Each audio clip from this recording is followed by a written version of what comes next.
प्यारे छात्रों, आज हम करने जा रहे हैं एमए हिंदी भाग 2 का प्रश्न।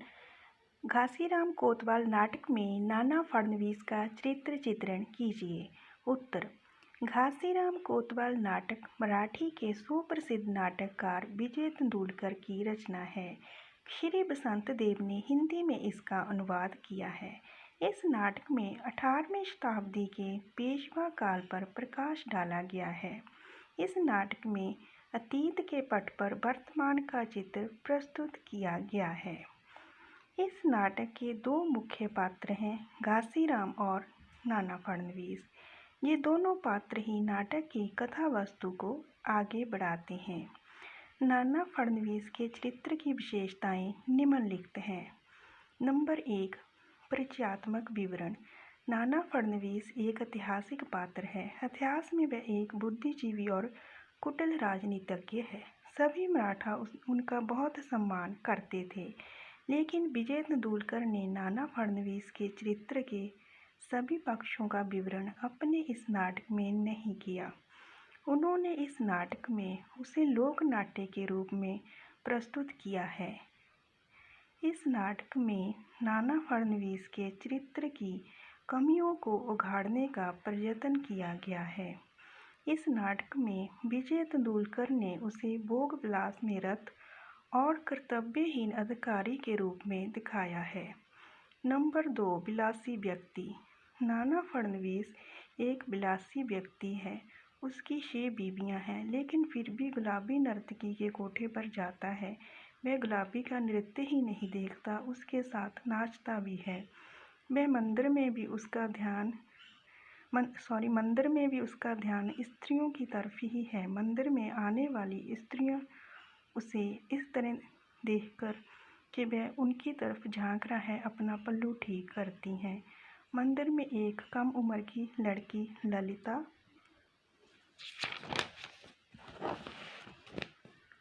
गौरी आंखें बंद किए हुए कीर्तन सुन रही है। नाना का ध्यान उसकी तरफ जाता है। वह उस लड़की पर आसक्त हो जाता है। जब कीर्तन की समाप्ति हो जाती है, कीर्तन करने वाले वहां से चले जाते हैं, तो नाना फडणवीस मंदिर के द्वार बंद कर लेता है और लड़की को बहकाने की कोशिश करता है, लेकिन लड़की उसकी चाल में नहीं आती। वह वहां से भाग जाती है, लेकिन वह उस लड़की पर इतना मुग्ध हो जाता है कि अपनी भोग लिप्सा को पूरा करने के लिए उसके नादान पिता को पुणे शहर की कोतवाली दे देता है। नाना फडणवीस के 6 विवाह हो चुके हैं, लेकिन फिर भी उसकी भोग लिप्सा पूरी नहीं होती। वह एक कम उम्र की लड़की से 7वां विवाह करता है। नंबर 3, गुणी व्यक्तियों का कदरदान। नाना फडणवीस गुलाबी नर्तकी के कोठे पर जाता है। जब गुलाबी नाचती है तो वह उसके साथ नाचता है। नाचते समय उसके पाँव में मोच आ जाती है। तभी वहाँ घासीराम नाम का एक व्यक्ति उसके पाँव को अपनी पीठ पर टिका लेता है। नाना फडणवीस घासीराम से जो भी बातें करता है, घासीराम विनम्रता से उनका उत्तर देता है। नाना फडणवीस घासीराम के गुणों से प्रभावित होकर प्रसन्न हो जाता है और अपने गले का हार उतारकर उसे इनाम में देता है। इस प्रकार लेखक ने नाटक में दिखाया है कि नाना फडणवीस गुणी व्यक्तियों का कदरदान है। नंबर 4, अधिकार युक्त। नाना फडणवीस एक अधिकार युक्त मनुष्य है। उसे अधिकार है कि वह जिसे चाहे पुणे शहर का कोतवाल बना दे। इसलिए वह घासीराम को अपनी इच्छा तथा स्वार्थ पूर्ति के लिए पुणे शहर का कोतवाल बना देता है। नाना फडणवीस को किसी भी व्यक्ति को सजा देने का अधिकार है।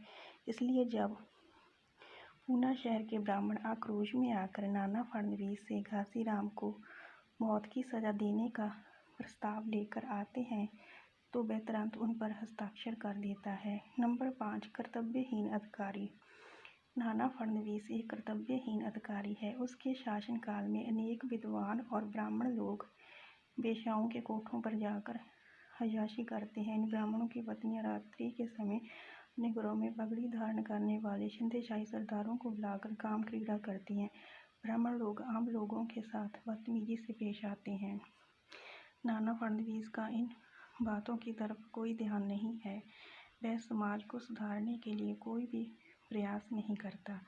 जब घासीराम पूना शहर का कोतवाल बनकर जनता पर अनेक तरह के अत्याचार करता है, किसी के नाखून खिंचवा देता है, किसी अपराधी के जख्मों पर नमक छिड़क देता है, अग्नि परीक्षा के नाम पर एक ब्राह्मण के दोनों हाथों पर गर्म कोले रखवाकर उन्हें जला देता है, एक संकरी सी कोठरी में कई ब्राह्मणों को कैद कर देता है, जिनमें से 22 ब्राह्मणों की दम घुटने के कारण मृत्यु हो जाती है। वह अनेक प्रकार के परमिट लागू कर देता है, जैसे बिना परमिट के मुर्दा फूंकना बंद, बिना परमिट के वेश्यावृत्ति बंद, बिना परमिट के गर्भ गिराना बंद।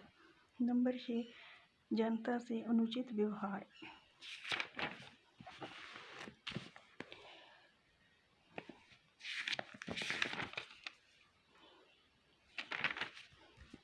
ललिता गौरी के साथ भोग विलास में डूबा होता है तो वहाँ एक स्त्री आती है और नाना फडणवीस से कहती है कि वह घासीराम कोतवाल के सिवाय उसके ससुर का संस्कार नहीं करने देते। उनके पास असली परमिट है, लेकिन वह कहते हैं कि ये नकली है। तब नाना फडणवीस उस स्त्री की बात की तरफ कोई ध्यान नहीं देता। उसे लगता है कि उस स्त्री ने उसकी कामक्रीड़ा में बाधा उपस्थित की है, इसलिए वह अपने सिपाहियों से कहता है कि इसे बाहर निकालो, इसे किसने अंदर आने दिया। घासीराम कोतवाल बनकर जनता पर मनमाना शासन करता है, लेकिन वह एक कर्तव्यहीन अधिकारी बनकर अपनी आंखें मूंद लेता है। नंबर 7, कुटिल राजनीतिज्ञ।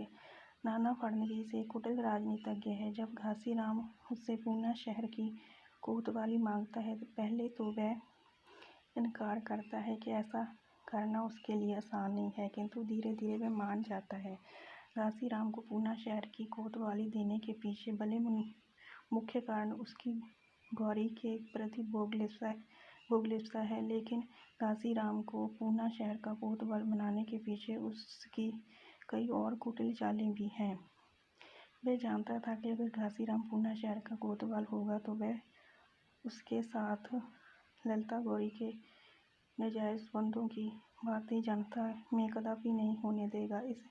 ऐसा होने पर वह एक तो जनता में उसकी इज्जत बनी रहेगी, दूसरा पेशवा के पास भी कोई शिकायत नहीं जाएगी। नाना फडणवीस ये भी जानता था कि घासीराम ब्राह्मणों को दबा कर रखेगा। ऐसा होने पर एक तो ब्राह्मण लोग दब कर रहेंगे, दूसरा घासीराम ही बदनाम होगा, उसकी आबरू पर कोई आँच नहीं आएगी, तीसरा वह घासीराम के हाथों में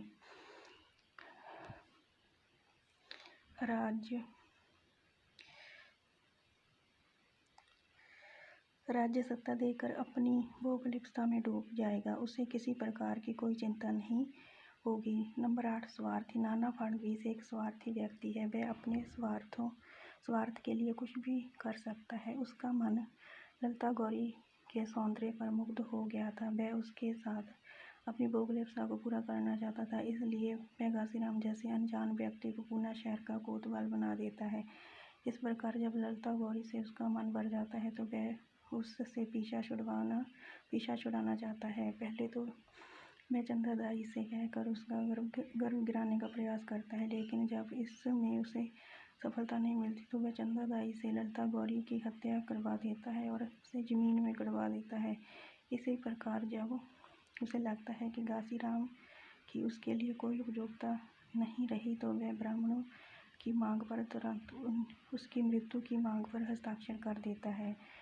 नंबर 9, बहानेबाज। नाना फडणवीस एक बहानेबाज व्यक्ति है।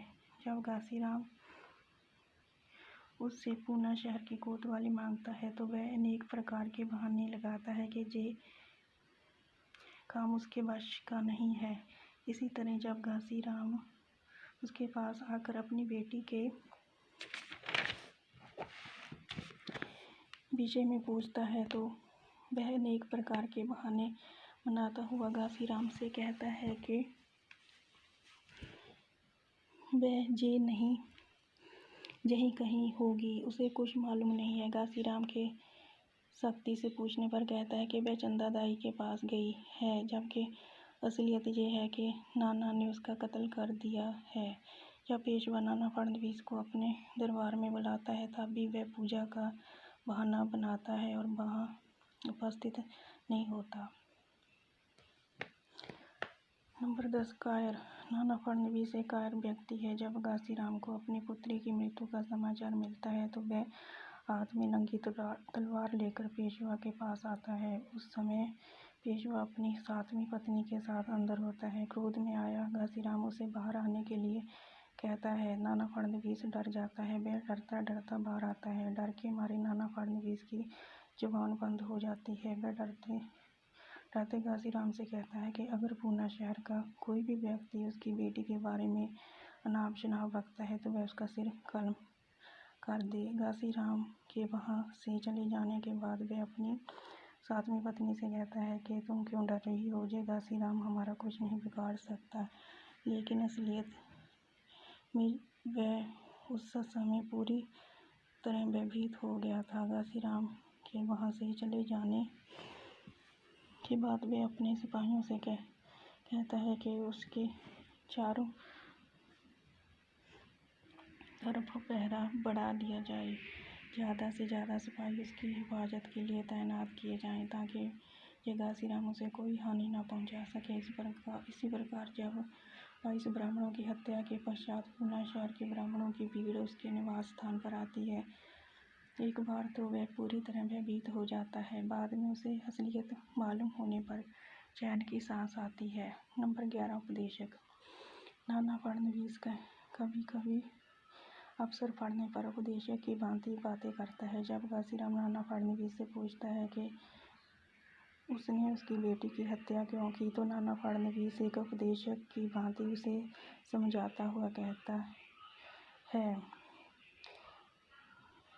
नंबर 12 अवसरवादी। नाना फडणवीस एक अवसरवादी व्यक्ति है। जब उसे मालूम हो जाता है कि घासीराम की उसके लिए कोई उपयोगिता नहीं है तो उसे ये भी भय होता है कि कहीं बेटी की मृत्यु से दुखी घासीराम क्रोध में आकर उसका वध ना कर दे।